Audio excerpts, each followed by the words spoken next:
to the mountain of the Lord, and to the house of the God.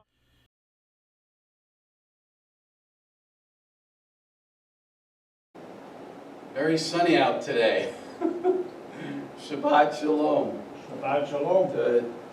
The reflection out the window, the neighbors have a tent up with a white top, and the sun is just bouncing off of it brightly in through the window, so just a little strong on the eyes. Shabbat Shalom to our subscribers. We're hovering right around 79, 80 as I read the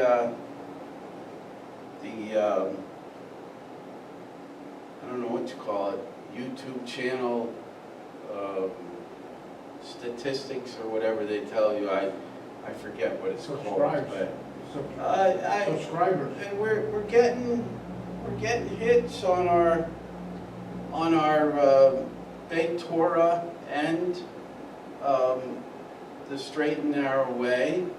Like we had 65 hits last month, which for just a little old shul here, a nobody, just plowing the field. I don't know, that's, I'm thankful for that. Somebody's checking us out. I hope it's good. I'm sure it is. People are searching and seeking today. So, Shabbat Shalom to our subscribers. It's good to be with you again. I hope you find this an interesting Parsha. This is the ending of the book of Bimidbar, Numbers. We're closing out that today, and we'll be beginning Devarim, Deuteronomy. Today we're in Numbers 31, and we will go all the way through to Numbers 36 and finish Bimidbar. The Parsha for today is Mattot, which means tribes, and Masa, which means stages. And basically, Moshe addresses the tribes, and he reviews the stages because they're now entering in upon the others. They're on the I believe eastern side of the Jordan, okay, and they're right near Jericho. And so as we go into Devarim, we begin to see Moses basically doing a review of everything, okay? And the first thing is he reviews vows and oaths, which is really interesting. Now, I'm going to basically just follow through with what's covered here, and then I'm going to go back to the very beginning to vows and oaths, this one particularly made by women. And there's more to this than meets the eye, because it's just not women that God is speaking to when it comes to vows and oaths. And so we see God instructs Moses to make war with Midian because of what they did through Balak and Balaam. They deceived Israel, and the only way they could get at them for Balak's fear of Israel was to attack their morality and send in women into their camp and basically they got caught up in sexual immorality. Pretty much every form of it. And so God, in retribution for that evil, once the plague was stopped, by who? By who? Oh, I forgot his name. Last Shabbat. Yes, I forgot his name. You're having a mental lapse like I have every once in a while. Yeah. He's older than me, so he has an excuse for it.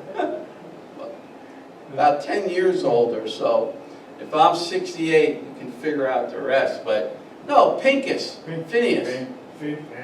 ended the plague. Over 14,000 people died of the plague in God's judgment for their engaging in idolatrous, immoral conduct throughout the camp. And so in response to that, the consequence was that Jehovah directed Moshe to gather, I believe it was, I could be wrong, I'm just having, I think I'm right, but I could be wrong, 1,000 soldiers from each tribe, I think is what it says. And they were to prepare for war and go and attack Midian. And they did. And when they came back, not one soldier lost his life in the battle, and Midian was destroyed. All the kings of Midian. And God instructed them to kill all the men. Now, from where we stand in the timeline of history, we look at that and say, whoa, how cruel. What kind of God is that? Well, guess what? There's evil in the world. There was back then, and there is right now. And we're seeing it in the same area, the Middle East today. We have evil people that have no value for life, no value for their neighbor. They just want to conquer them and destroy them and lord over them.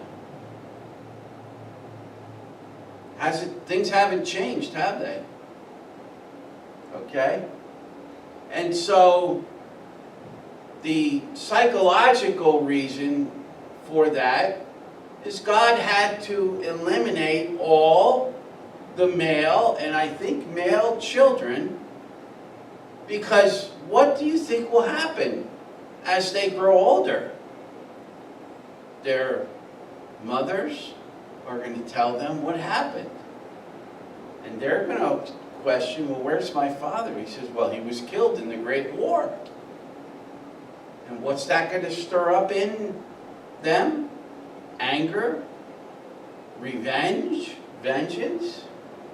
And so to cut it off right at the root, God instructed Israel to kill them all. And the women were instructed to go through a certain procedure. If there was a soldier or Israelite man that wanted to take them as their wife or their, I don't know what else you would call it. And so we see where Moses gives them a clear-cut path on what and how the captives and the booty that they amassed from conquering them. And so we see some interesting things there. The chapter 32 follows as they move into Transjordan, which I believe is the eastern side of the Jordan, because they have to cross over to go into Israel or Canaan. The directions in chapter 33, Moshe begins to go through the stages of Israel's journey from Egypt. Now, Why do you think he would be doing that? Because one of the qualities that God requires of us and requires of Jews is to always remember. Remember, remember, remember, God says. You shall do this to remember what I have done for you, to deliver you, to save you, to provide for you. Remembering is a really important thing. When we remember, what does that cultivate? When we remember what someone's done for us, what does that cultivate? A grateful heart, a thankful heart. When's the last time you said to your husband or wife or your brother or sister, thank you, you've been so kind to me. Thank you for helping me. In whatever way that was expressed in. Can you think of things that you can be thankful for that God has done for you? Grateful? It's said in the world of psychology that when you teach a child to develop a grateful heart and express thanksgiving, it develops a very well-rounded person as they grow. Really important. And so we see the instructions and the remembering of the stages of Yisrael's journey from Egypt. Moshe, towards the end of chapter 33, directs them on how and what they should pay attention to in their conquest of Canaan. And God reveals the boundaries of the land that they will inherit and occupy. They still haven't acquired all of it yet, as of today, because it goes all the way up to the Euphrates River. That's yet to come. And we may see that, I would say, within the next 10 years. There's going to be a lot of turmoil and changes in the boundary lines in the Middle East. I really believe that. God is not short that His word will not be fulfilled. His arm is not too short. He will bring forth what He's promised to do as He's given His word. Okay.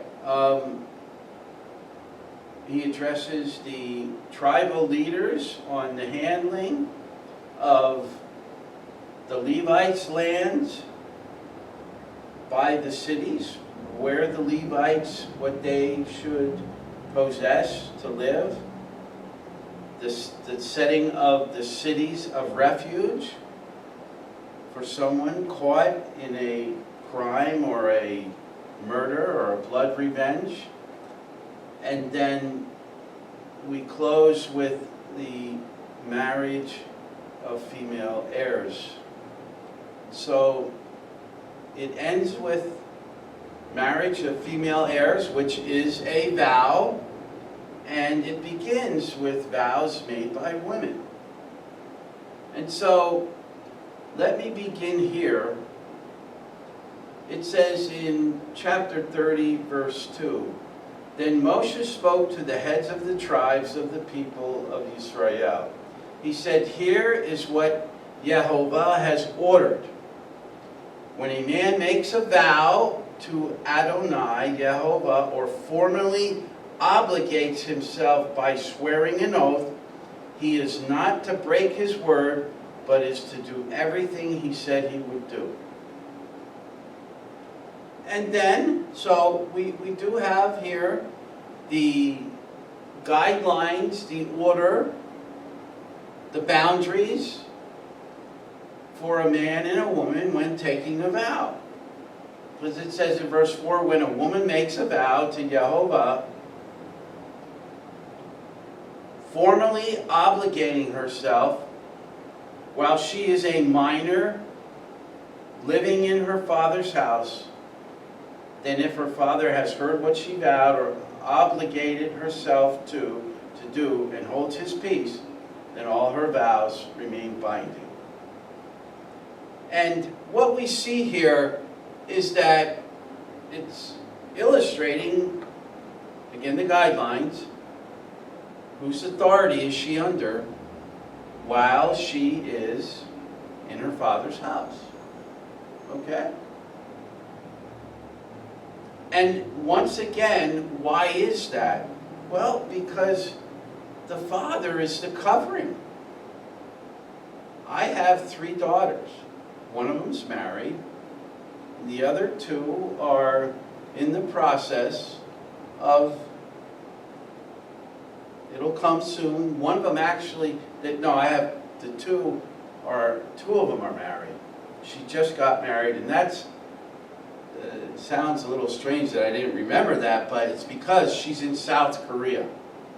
And so they got married because they're trying to do the things they need to do in order to come to America.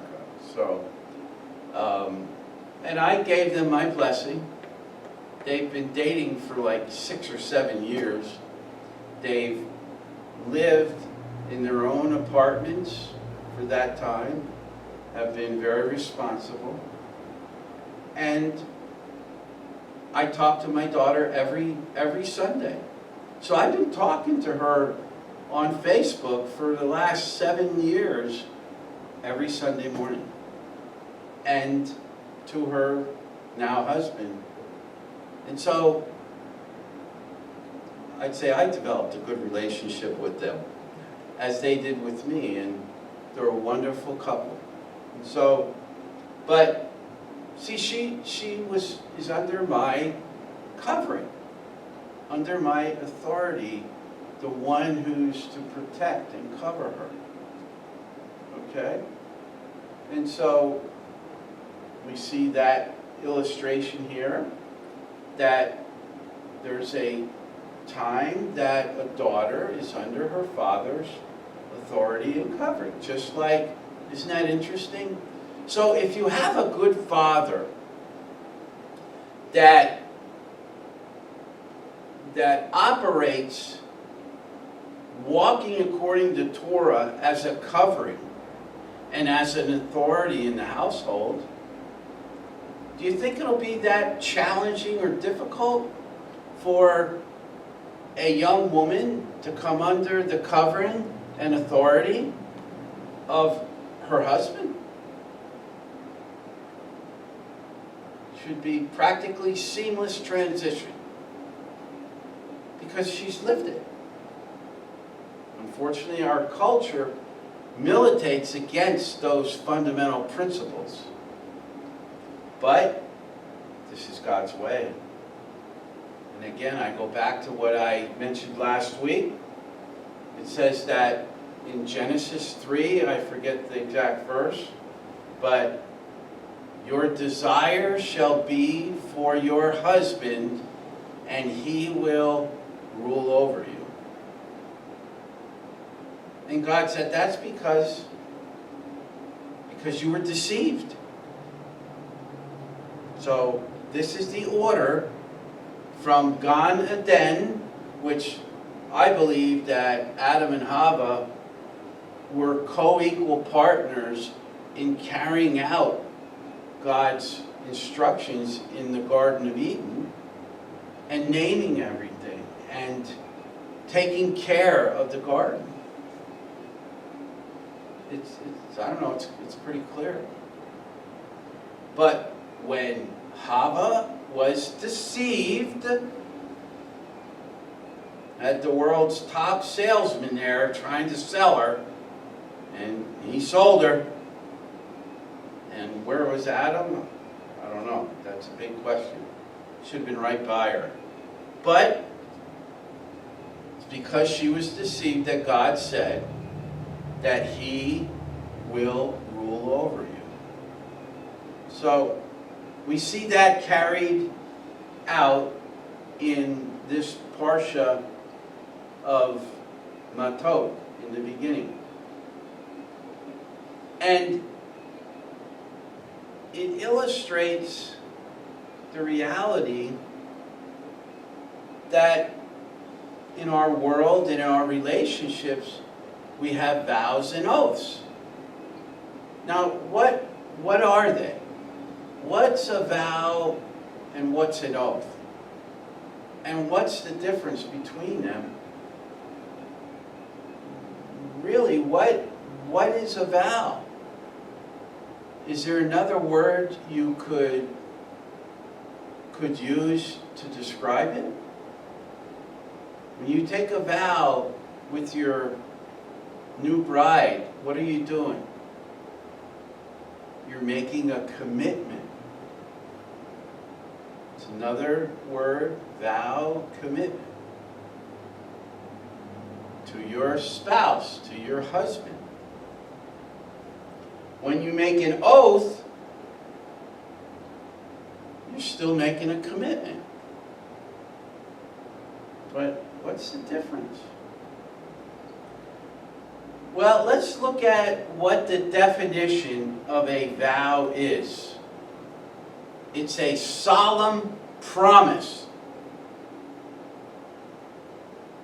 A set of promises committing one to a prescribed role, calling. I'm a rabbi, I took a vow. If you're married, you took a vow.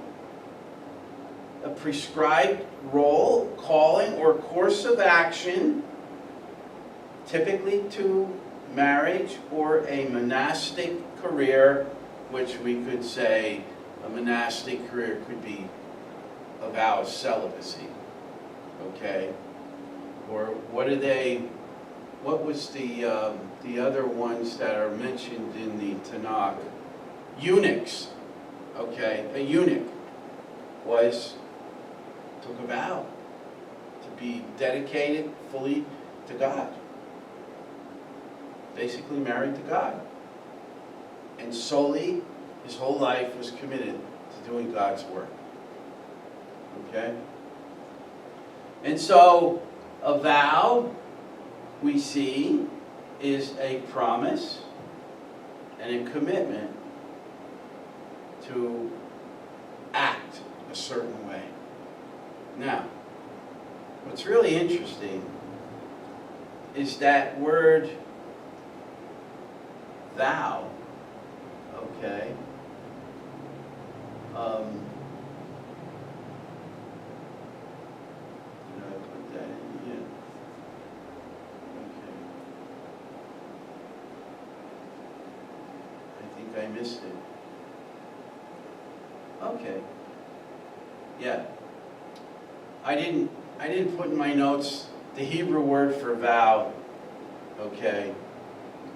So a vow is generally an action you're going to walk out and do, act. And so I've been talking a lot about the difference between Hebraic mindset and a Greek mindset. And the Greek language follows more of an abstract line. Okay?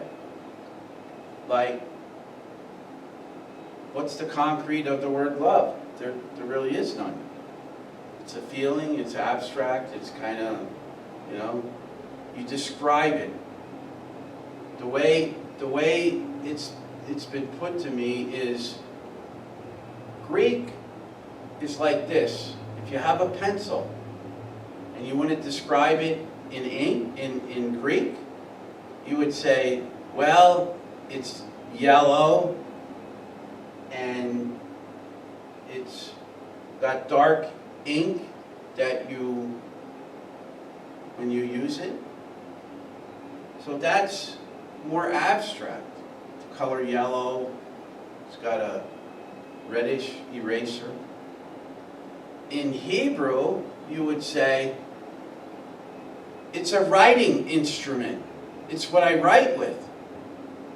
So what's the distinction? Well, with a pencil, is concrete. I write with it. I act. I carry out a function. But in Greek, I describe it as it's yellow. It's got a red eraser. Okay, you see the difference? And in Greek, most words are adjectives, descriptive. In Hebrew, they're predominantly verbs. Okay? And what I found really interesting in kind of separating those two is that, ironically, the word vow and the word oath are not verbs. They're nouns. So now we got to look a little deeper into the Hebrew meaning and words to see how it's conveying a concrete, physical description that we can relate to. Okay, we can put our hands around it. And so a vow is basically a course of action. I will do this. When you say, I will have a house that we will live in, and I will provide that. That's concrete. It's future action. I will work at a job and provide income, which is, what's income? It's a physical thing. It's dollars, cash, paper, gold, whatever you want to, whatever the exchange is. And an oath, the difference between a vow and an oath is that an oath is also a solemn promise, but often invoking a divine witness. And so we see Israel forming covenant with Jehovah. That's an oath. It is a promise that is invoking divine witness regarding, again, although it's a noun and most action things are verbs, it is focused on invoking divine witness regarding one's future action or behavior. Well, you can concretely identify when through word descriptions, my promise, I'm going to go to, Istanbul and I'm going to preach the gospel. That's concrete. Or I'm going to, hold Bible studies or Torah studies at my house. That's concrete. Something, some future action or behavior. You can relate to that. If you say, yeah, I'm just going to teach. I'm going to teach. Okay? So, just some interesting things to think about. We see that, let's see. Okay. And so, as we read on in the scripture, we see that there's another type of vow or oath. That first one that we're discussing is called a obligatory vow. Okay? Formal obligatory vow or oath. She's committed to doing it. Now, we have another type of vow that's referred to here, and that is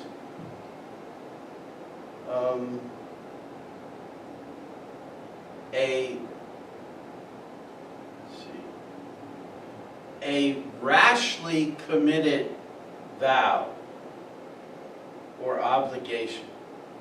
Like, have you ever known anybody to rashly get married? Like, real quick, you meet, and then they just say, oh, we love each other, we're just going to go get married.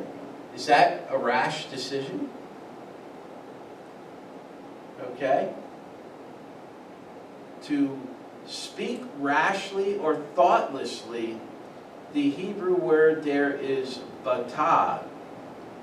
And so that is a verb, to speak or act rashly, thoughtlessly, okay?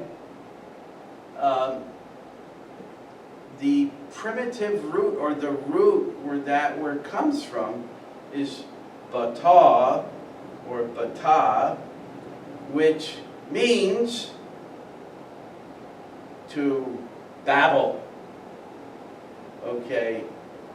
To speak unadvisedly, rashly, okay? Can you imagine what someone acts and looks like speaking rashly? They're not making any sense. They're not acting with any common sense. They're just doing something. They're engaging and entering into something foolishly. Okay? And say, I separate that by basically saying somebody goes into something wholeheartedly or half-heartedly. Now, as I was thinking about these vows and oaths, I thought about my kids, and I'm really proud of them, because every one of them dated for like 6 years. Then they made a decision. They didn't get that from me. I can be honest with that. I'll be the first one to admit that in my life, I've only been married once. I'm currently divorced after 32 years. And what may appear to be a rash decision, there's a rash decision, and then there's God's appointed bringing people together. Now, I personally don't believe that by getting married or meeting someone and in 6 months you get married, that there's anything wrong with that. I think what really matters is it appointed by God? And is it something that you know, both of you know, that this is a bringing together of God? That which God has brought together, let no man, no outside force separate. That which God has brought together, let no man put asunder. Now, can you put it asunder yourself? I think so. I think so. You can fail to keep your vows. You can change your mind about what you believe in and what you don't believe in. That has nothing to do with any other person but you. And sometimes we see in King David's life with, I believe, Michal, Saul's daughter, they got divorced. So just some interesting things to kind of add to the discussion. And so I want to point to the fact that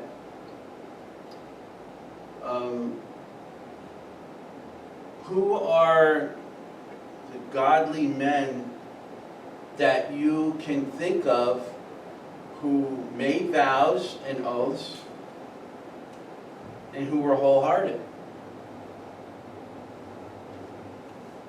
Can you think of any? Noah, Abraham, King David, Joshua and Caleb. God came right out and said that Caleb was a spiritual man. David was a man after my own heart.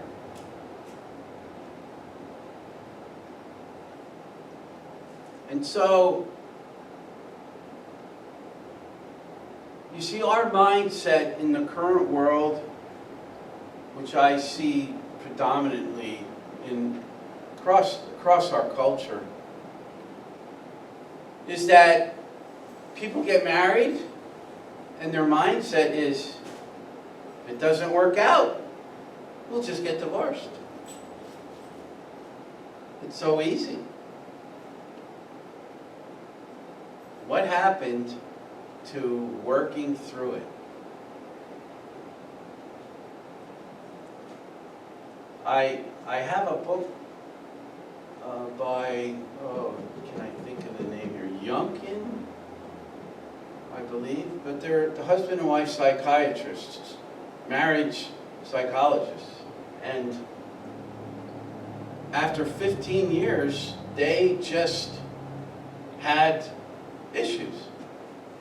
And they were pointing at each other, and it's her problem. And he was pointing at her, it's his problem. And fortunately, the psychiatrists, they both came to the conclusion that the problem isn't him, the problem isn't her, I got to look at myself. And that's what they did. They looked inside and said, what is it about me that I need to change? And it changed the whole direction of their marriage and relationship, and it restored it. Have you ever heard of, what's his name? Oh, I can't think of his name right this minute. Gary Chapman, I think it is, maybe. He counsels marriages. And one of the requirements he has, if you're going to come to me for counseling, you've both got to sign a contract. And the contract basically says that you, once you sign it, you will do whatever is necessary to complete the process of doing the work to get things back to normal. Okay? To get them back to a healthy, whole relationship. If you're not committed to doing that, then I will not counsel you. Which I think is pretty good. Because it separates the men from the boys. You're either serious about restoring your relationship, or you're not. And if you're committed, you'll sign that contract for a period of time that he assesses that he thinks he can bring the two of you to that place. Now, this Parsha isn't really about husband and wife and marriage and, restoration. It's not really what it's about. It's about something even greater than that, because I believe that when God was addressing vows and oaths, he was really talking about you and me in a level greater than our physical world. And so, as I said, you either make a vow or a oath wholeheartedly or half-heartedly. And the mindset in the world today is, it doesn't work out, we'll just get divorced. That's easy. And we see that. And so, I want to read in Deuteronomy, Devarim, chapter 29, verses 9 to 19, because God addresses this. Okay? I believe people secretly in their hearts, they don't tell anybody, they're the only ones that know, say, well, if I have to at some point, I'm going. I'll just get divorced. People in their hearts, deep in their hearts, say, well, if he or she does this or this or this, I'll just get rid of him. I'll divorce him. And you see it on this. There's this one show that documents situations, and people commit crimes and kill their wife or their spouse. It's amazing. I can't believe what people do today. But that means that somewhere in their heart they decided, I got an escape hatch. If I have to, I'll get out of this. Okay? We see that in Deuteronomy 29. It says, God says to the whole nation of Israel through Moses, and we'll get to this, but this really fits in here. He said, today you are standing, all of you, before Jehovah your God, your heads, your tribes, your leaders, and your officers, all the men of Israel, along with your little ones, your wives, and your foreigners, here with you in your camp. Well, who are the foreigners? The Goyim, the Gentiles, the non-descendants of Abraham. That's a shadow. That God's included all the other nations to come together as one people before God. And I'm going to do a teaching on that in the future, where Paul speaks to it, what's a Jew, and discusses being grafted into the commonwealth of Israel. There's a dynamic there that runs through the Torah and the Tanakh and into the Gospels and Epistles. Okay? Bear in mind, at Mount Sinai, there were Jews and Gentiles there. And what was going on there? There was a vow being taken. They were dedicating, and who is Israel? The bride. Israel is the bride. Was being betrothed to Jehovah.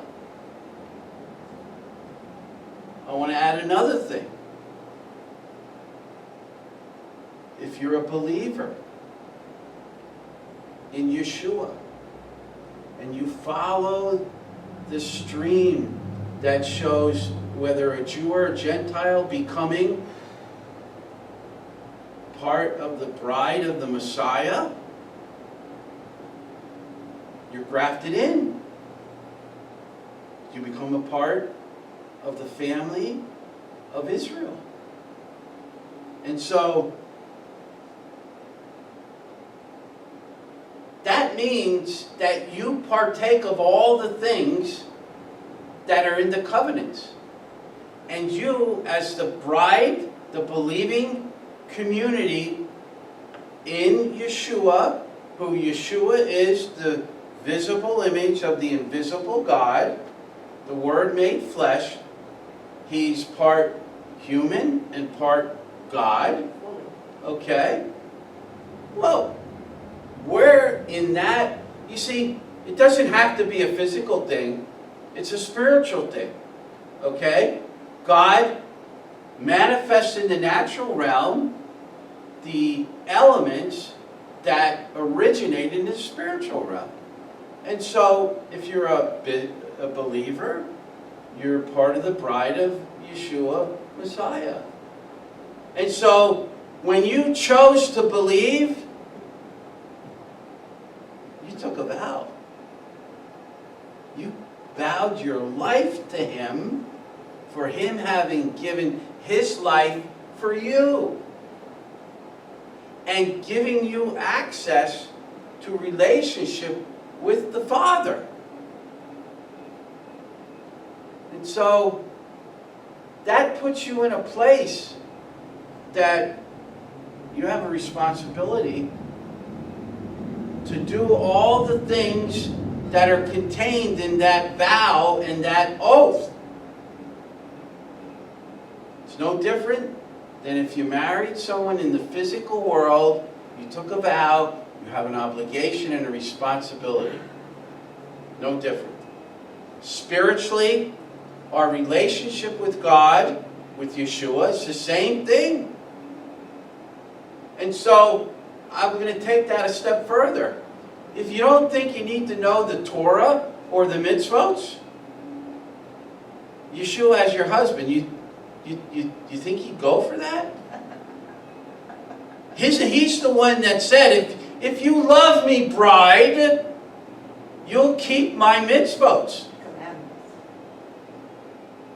So, anybody, whatever part of the believing community in the world, Jew or Gentile, Christian or Jewish, if Yeshua says, or God says, if you love me, you'll keep my mitzvot, and you say, well, they don't matter anymore. Dude, that's old stuff. It doesn't apply. Well, I'll give you some of it doesn't, because it was within the context of the culture. Some of those things don't exist, but the principles are there. And so, this is not just God trying to teach us to take our vows and our oaths seriously, but to give us a reflection of, we have the same thing with Him. So my question is, what are you doing? Are you walking out your vows and oaths to Jehovah, to Yeshua? Or are you out just doing your own thing? It says here, and this is what I want to point out. Let me read it. Devarim 29, 9-19. It says that the purpose is that you should enter into the covenant of Jehovah your God and into His oath with Jehovah your God is making with you today. And who's in that covenant? That oath? I just read. All that are in that. Your heads, your tribes, your leaders, your officers, all the men of Israel, along with your little ones, your wives, and your foreigners, which are goyim, the other people that left Egypt with the Israelites because they said, their God is the most high God of all the 3,000 different gods in Egypt. And we're going with them. We've seen it happen. He's eviscerated all the gods of Egypt. That's the God we want to follow. And they were there at Mount Sinai for that oath, God revealing himself. And so the covenants were for all of those people there, okay, that I am making with you today, so that he can establish you today for himself as a people, and so that for you he will be God, as he said to you and as he swore to your ancestors, to Abraham, Yitzhak, and Yaakov. But I am not making this covenant and this oath only with you. In the present tense, while they were there, he said, rather, I'm making it both with him who is standing here with us today before Jehovah our God, and also with him who is not here with us today. And who might that be? Were you standing there with them With who? 3,500 years ago? No. I don't know. Were you? But you were. Yes, we were. Because God was speaking to those who were not there with them that day. And who was there? Jews and Gentiles. It's for those who followed him into the wilderness because they believed in the God of the Israelites. It's a shadow that salvation and atonement and restoration is for all the nations through Israel. If there wasn't an Israel there being delivered from slavery and bondage, they wouldn't have gone with them, right? It was because God was keeping his promise to Abraham that 400 years your people will come out of Egypt. And guess what? Ramses, or Egypt, was a metropolitan area. It was like New York City is. People from all over the world, the known world at that time. And people just said, we're going with them. It's no different than today. Nothing's really changed. God's the same God, God of salvation, and making a way for all those that will come to honor him, walk in his ways. Okay? He says, but I am not making this covenant and this oath only with you. Rather, I'm making it with both with him who is standing here with us today before Adonai, our God, and also with him who is not here with us today. For you know how we lived in the land of Egypt, and how we came directly through the nations you passed through. And you saw their detestable things and their idols of wood, stone, silver, and gold that they had with them. Now, this is interesting. This is what I want to get to. Because it's wholehearted and half-hearted people. It's people that they got a little corner in their heart where they're saying, I'm not 100% in. And so I'm leaving myself some room to get out. Okay. In other words, while the going's good, I'm in. And when it gets a little shaky, I'm out. Really. Well, that's human nature. Okay. He says, so let there not be among you a man or woman or family or tribe whose heart turns away today from Jehovah our God to go and serve the gods of those nations. Let there not be among you a root bearing such bitter poison and wormwood. Doesn't Revelations talk about wormwood in the end of days? Hasn't changed. There's still wormwood out there. If there is such a person, when he hears the words of this curse, he will bless himself secretly, saying to himself, all right, here's the key. He'll bless himself secretly. He's heard the curse that God said will come upon them if they go and worship other idols and turn away from God.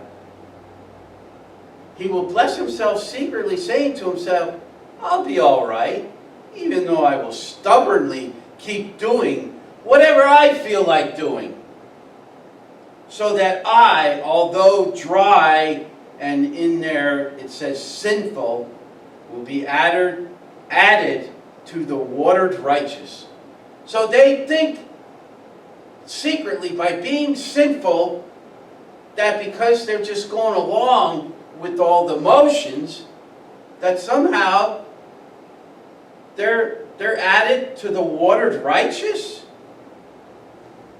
You can't go through the motions. You got to live it. Your actions got to illustrate it. Through all the difficult things. With our relationship with Jehovah, with our husbands and wives, with our children, for better or for worse, for richer or poorer, in good times and bad times. What's the sense of making a vow if you didn't mean it? It's a unilateral vow. Did you know that? A marriage vow is unilateral. It basically says, I will do this, this, this, and this, whether you don't. If you don't, I'm still going to do this, this, this, and this. It's a unilateral agreement, commitment. That's what God did with Abraham when he walked through the animals cut in half. What did God say? If I fail to fulfill my part of this, his commitments and covenant with Abraham, may that which has been done to these animals be done to me. So, God's serious. Now, there's another side to that, and that's the mercy and the grace of God. We're human. We're human. We fail. We fall short. We need to cry out for grace and strength to endure. And so, it says that here, and what I want to point out is the attitude of the heart. This applies to our relationship with Yeshua, with Jehovah, our Father. Where's your heart at? Is it wholehearted or half-hearted? Okay? It says that, okay, interestingly, listen to this. Whether, although dry and sinful, will be added to the watered righteous. Now let me read that so it's clear. When he says to himself, I will be all right, even though I will stubbornly keep doing whatever I feel like doing, so that I, although dry and sinful, will be added to the watered righteous. But Jehovah will not forgive him. Rather, the anger and jealousy of Jehovah will blaze up against that person. Every curse written in this book will be upon him. Jehovah will blot out his name from under heaven. Jehovah will single him out from all the tribes of Israel to experience what is bad in all the curses of the covenant written in this book of the Torah. And then we see again in John 15, 1 to 14, okay, we talk about a vow, okay. It says, then some Parashim, or Pharisees and Torah teachers from Jerusalem, came to Yeshua and asked him, why is it that your Talmudim break the tradition of the elders? They don't do netilat yadayim before they eat. You know what that is? Washing your hands. Now this is interesting, because Yeshua came to address the very issues like this, and they hated him for it because he was exposing that they were doing whatever they wanted to do out of their own fear of God exiling them again. They built fences around the mitzvot, the Torah. And God said, those are not my mitzvot. You made them up. You put a yoke around their necks. You made it harder for them. And before they eat, he answered, indeed. Why? Yeshua said, indeed.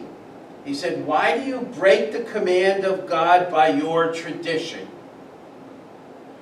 Now, think about it in all the believing world. All kind of sects and denominations. What are they doing? They are breaking the command of God by creating their own rules and traditions that God never purposed to put around the neck of those that believe in Him. That's why you got to know the Scriptures, the Torah, the Tanakh, the Gospels and the Epistles. The Gospels and Epistles just basically reinforce and expound upon what's in the Torah. Yet you want to throw the Torah out because, it's been fulfilled. No, it's not fulfilled the way you are in your tradition casting it. It hasn't changed. We're still required to know the Torah, follow the Torah, understand how it's functional in this day and time that we live in. He says, why do you break the command of Yehovah by your tradition? For Yehovah said, honor your father and mother, and anyone who curses his father or mother must be put to death. But you say, if anyone says to his father or mother, I have promised to give to God what I might have used to help you, then he is rid of his duty to honor his father and mother. I mean, it's like what's that? By your tradition, this is tradition, you make null and void the word of God. And what are they doing? Just like it said in Deuteronomy. You think you can get away with it, and you basically say that I will do what I want to do, basically. I will stubbornly keep doing whatever I feel like doing. And that's what the Pharisees, the Parashim, were doing. They were making up laws that nullified the Torah. They're kidding themselves. They're deceiving themselves. That's why God said, okay, then, thus by your tradition you make null and void the word of God, you hypocrites. Yeshayahu was right when he prophesied about you. These people honor me with their lips, but their hearts are far away from me. Wholehearted? No, half-hearted. Maybe not hearted at all. Their worship of me is useless because they teach man-made rules as if they were doctrines. I see it all over the place. Then he called the crowd to him and said, listen and understand this. What makes a person unclean, as in what the Pharisees were purporting needed to be done, is not what goes into his mouth, rather, but what comes out of his mouth. That is what makes him unclean. The Talmudim, the disciples came to Yeshua and said, do you know that the Parashim, the Pharisees, were offended by what you said? He replied, Every plant that my Father in heaven has not planted will be pulled up by the roots. Let them be. They are blind guides. When a blind man guides another blind man, both will fall in a pit. And so, what I want to convey to you is that just as much in the natural realm that we have vows and oaths, they are commitments to honoring something we're going to do and act upon. Okay? It's a substantive act in your behavior, which has got to be built up and supported by your attitude of heart. If you're wholehearted or half-hearted, you're half-hearted, you don't have much chance, let me tell you. You better repent. I mean, change the way you're thinking about things, because it's poisoning the water that God's trying to provide for you. Okay? And so,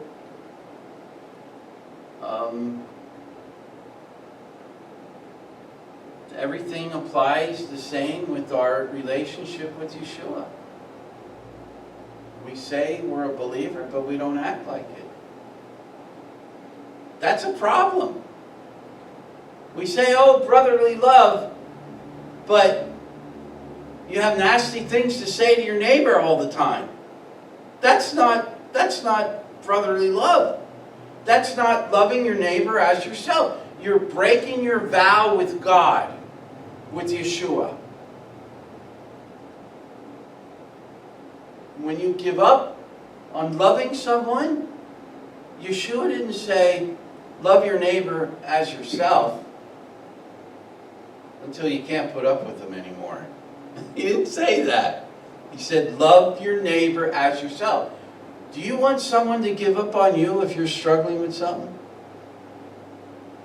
No. I certainly wouldn't want that to happen.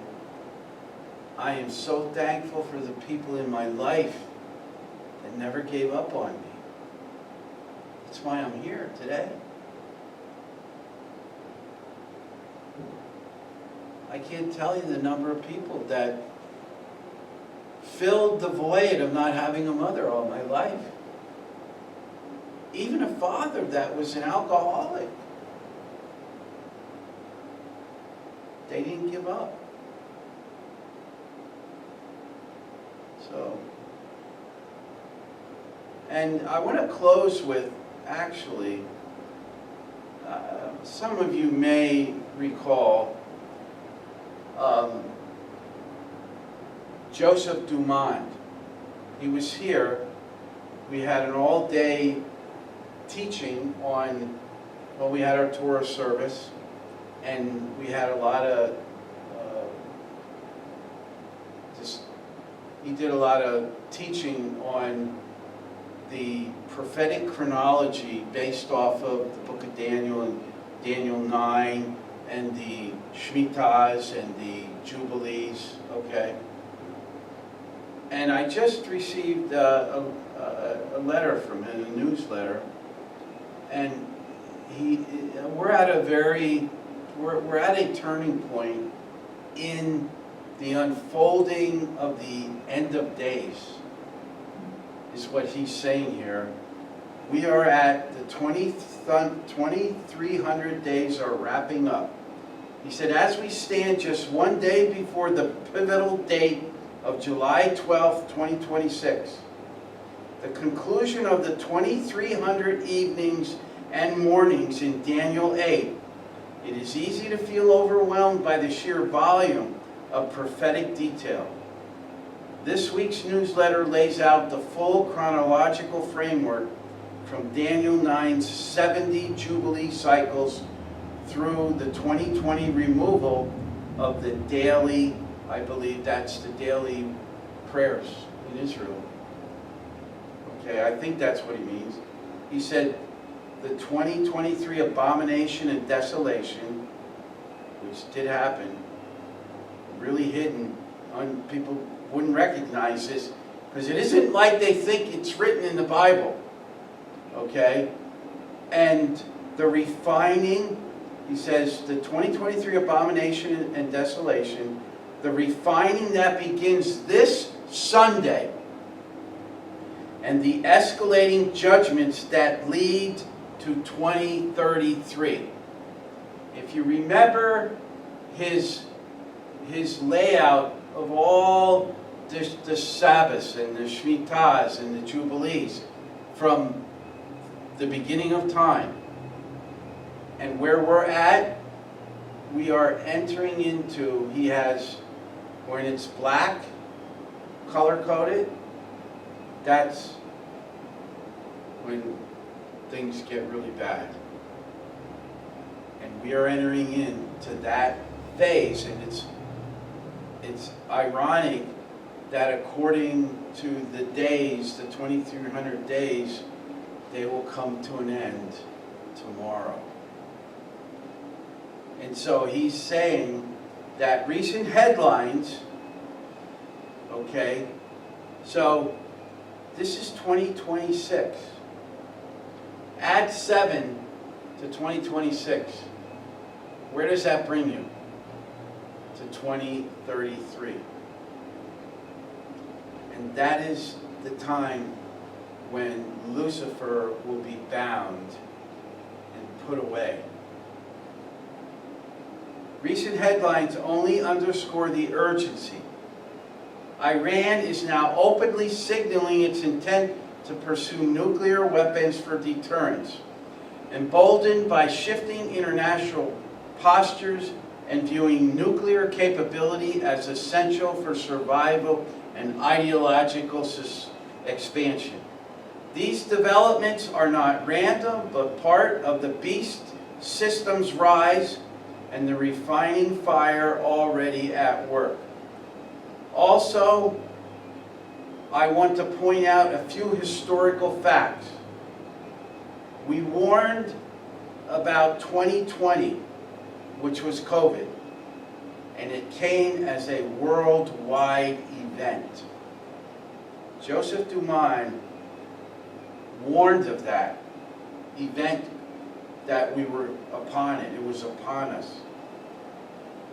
We warned about 2023 and October 7th. And November 21st, 2023 became international news. Although it was shown, not many realized the Buddha statue at the Nova Festival was the abomination. I have no misconceptions that whatever happens on July 12th, 2026, will not be some small, insignificant event.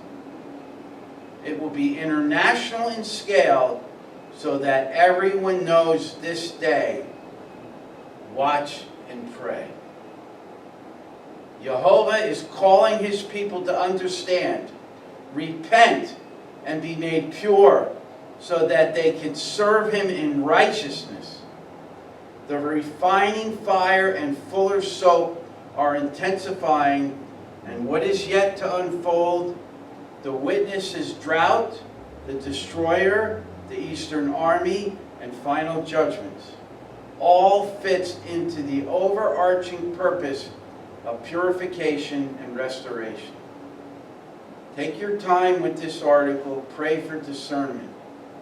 Now is the time. Don't bury your heads in the sand like worthless servants who hid his talent and faced the king's rebuke. The goal is not fear, but readiness, so that we may stand when he appears. Also, most of you have been resent a login for the newsletter. I'll put this up on my YouTube channel, my posting today, with a link to the sighted moon. Okay, so 2026 is a third tithe year. I'm going to put the link to this. It's much longer and I'm not going to get into it. But this was a peculiar two-parsha teaching today that there's a lot of detail and a lot between the armies and the war and I mean, it's like, Lord, what am I going to talk about? He said, vows, oaths. Talk about that because that relates to everybody, both in your relationships and your relationship with me. So, I'm going to close at this point. I hope that what I've discussed really enters your heart and awakens you to how important we keep our vows with Yeshua, with Jehovah first. When our focus and eyes are on Him, everything else will fall into place. That means even two people that are married and are struggling. It's all about being faithful to your vows and committed to Jehovah. It's that simple. Folks, this is just temporary here. Don't blow it now. We're at the place where the Mashiach will soon come. Be faithful to your vows here in this world and your spiritual vows to Jehovah. Honor Him, honor one another.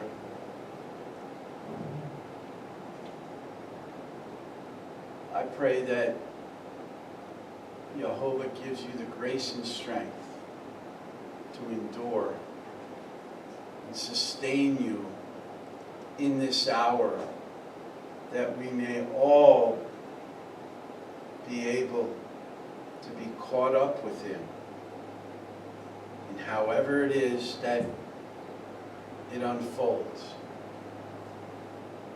May the God of Shalom, Jehovah, which passes all understanding, guard your hearts and your minds in Messiah Yeshua. May Jehovah bless you and keep you. May Jehovah make His face shine upon you and be gracious to you, giving you all the grace you need to overcome and be a super conqueror in Yeshua's name.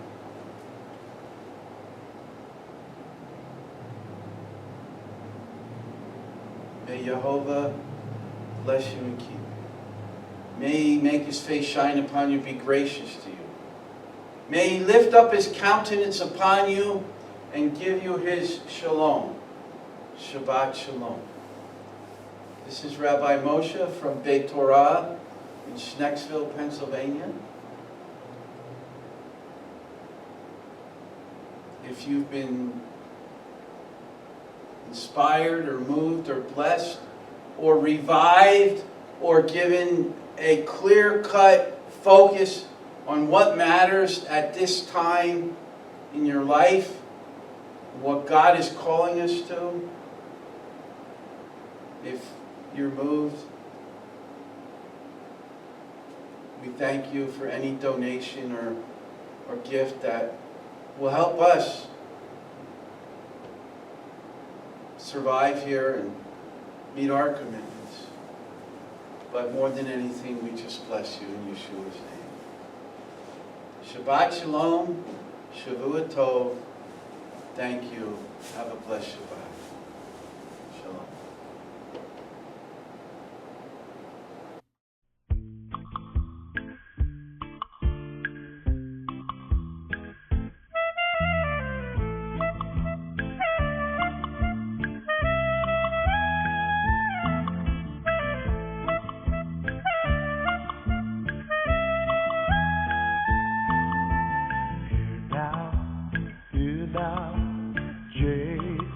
thy servant.